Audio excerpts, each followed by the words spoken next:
This is Optimal Living Daily episode 2295, Confronting Fear by Calling It Out, and The Lessons Dogs Teach Us About Life, both by Katie Ping of MoreOfWhatMattersBlog.com.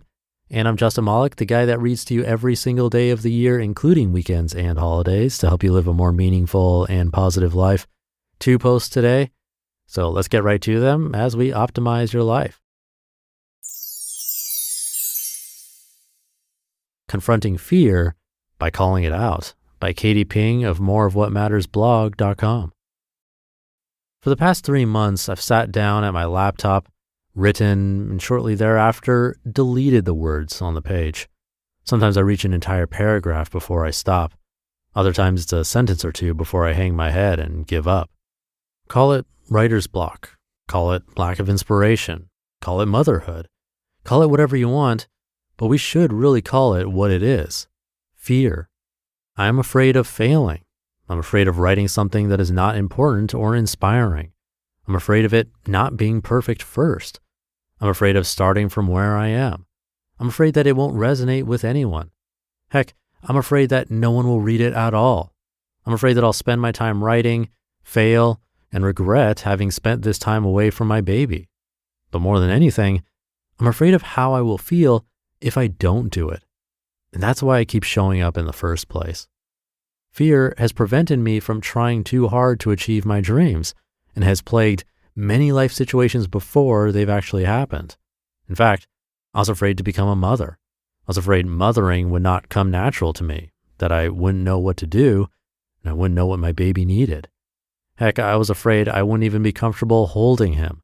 I was afraid of the unknowns and the things people tell you about parenting that make you wonder why anyone would ever make such a life choice. I was afraid of looking tired all the time and of raising a child away from my family and trusting others to care for my baby when I'm at work. In actuality, being a mother has been entirely natural for me. In fact, I truly feel that I was meant to do this, which amazes me because I once considered not having children at all. And things have not been the way people make them seem: chaotic and messy and painful and emotional. Of course, I've had moments of each of these things, and the messes, while yes, those are real, my focus is on the relationship I'm cultivating, little mind I'm helping develop, and memories we're making. The unknowns are more like adventures to me than challenges. I get decent sleep, and when I don't, it's usually my own doing, and we're surviving with our families nearby. And well, that last part about trusting others has been a particularly large hurdle as of late, but I know there's a solution of the highest good and trust that things will fall into place. When I struggle with fear, I have to remember how wonderful things can turn out when you let them. When I'm afraid, but I do it anyway, life never ceases to surprise me. When I show up each day with a little fear, I can't help but be proud by that showing up part. I'm choosing to live life in the flow of the universe, which means letting go of resistance and heaviness and struggle. When we let go of these things that give us tension and make us feel sluggish, we can allow in more of the things that feel light and bright and make us feel joy. I choose to no longer make things happen. I allow things to happen. And I can allow things to happen, especially when I do it all in spite of the fears I hold. Simply greet your fear, share with it your gratitude for its concern for you, and go on your merry way. You know you'll see it again, but it won't prevent you from doing this one thing first. The Lessons Dogs Teach Us About Life by Katie Ping of MoreOfWhatMattersBlog.com. There's no joy in life much like telling a dog that they're going on a walk. It's Christmas Day, they won the lottery, they're going to be grandparents, and they found a front row parking spot. They aren't afraid to hide their excitement either. Anyone within a 5-mile radius knows how excited this moment is, with the incessant barking and the jumping. Oh, the jumping. Now we try to keep calm, and by we I mean just me because no one else is acting calm. Nice and calm. Okay, we're taking it nice and easy.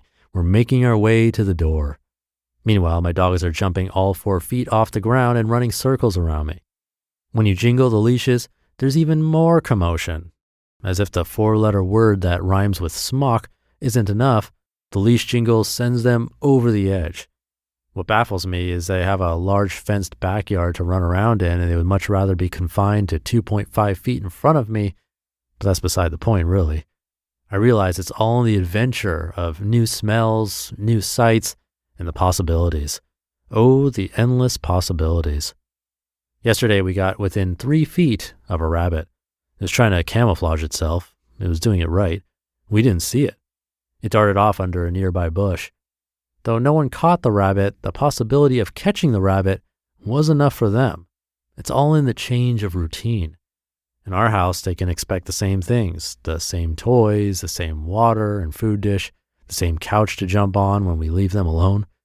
But outside the walls of the house, out in the real world, there are opportunities for big, unexpected things, for chance encounters, for daring adventures, for tail wags and rabbit snacks. But when the journey comes to an end, they're the first ones to admit how glad they are to be home. You can see it in their slowed steps. You can hear it in their panting breath.